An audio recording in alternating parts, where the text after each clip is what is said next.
Hi, this is Tim of the Watchbox, and thanks for logging on. If you love this watch, email me, tmosso@thewatchbox.com. It's in the description below. Your purchase and pricing email question line for buying this or any watch you see on any Watchbox platform.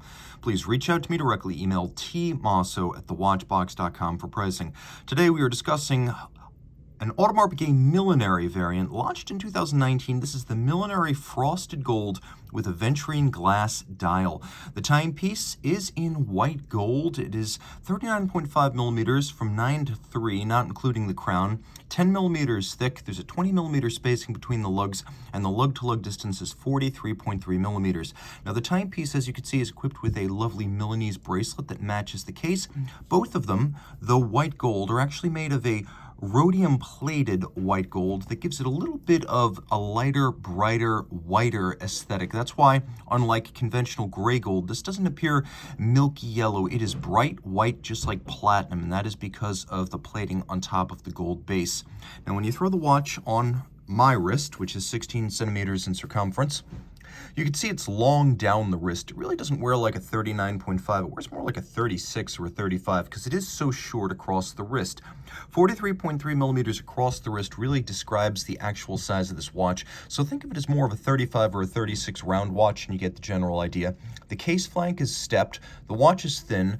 The sapphire is cambered and curved, so you can imagine it easily sliding underneath a dress cuff. Now, taking a quick look at the hardware, you can see that it is a Milanese bracelet that features a curved spring bar. So what is going on there is that there's a contouring so that the spring bar actually traces the arc of the case flank, with the result that the lugs can be drilled very close to the case for a better fit and better mobility of the strap, or I should say of the bracelet.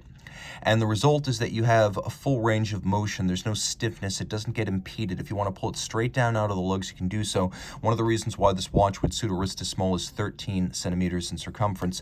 Now, you can see that the bracelet is made of chainmail. Wonderful, silky, short cross-section links, beautifully finished with none of the roughness or the raw, unfinished profiling you often get on these Milanese-style bracelets, which are often created as large carpets of chainmail and then cut and finished to remove the burrs from the cutting process. This is very smooth, upscale, exactly what you would expect from AP. The finish of the bracelet matches that of the case. Now, we have a double deploying clasp, which you can see is also in white gold, and it closes with a friction snap-shut action. Look carefully at the removable links of the bracelet.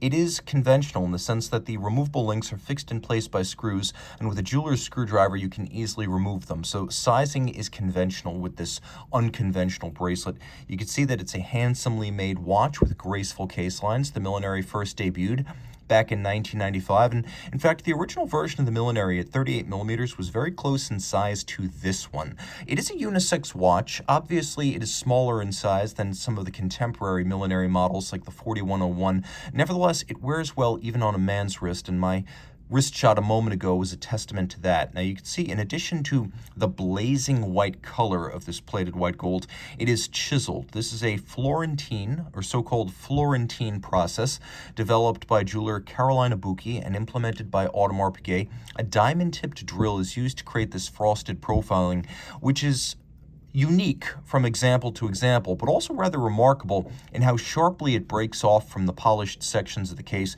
There's a lot of nuance, and as you can see, the case is triple finished with the frosting, the polishing, then between the lugs there's a satination. So there's a lot going on. You can also see, thanks to the differential finish, just how complex the Millenary case is. The lugs are fluted, the case flank is stepped. The crown features a lovely sapphire cabochon, a clear sapphire cabochon, and then that gives way to a dramatically domed and cambered sapphire crystal. Underneath that, you can see two discs of aventurine glass, a sort of enamel with lustrous metallic elements, giving it almost the image of the cosmos as you view it at night.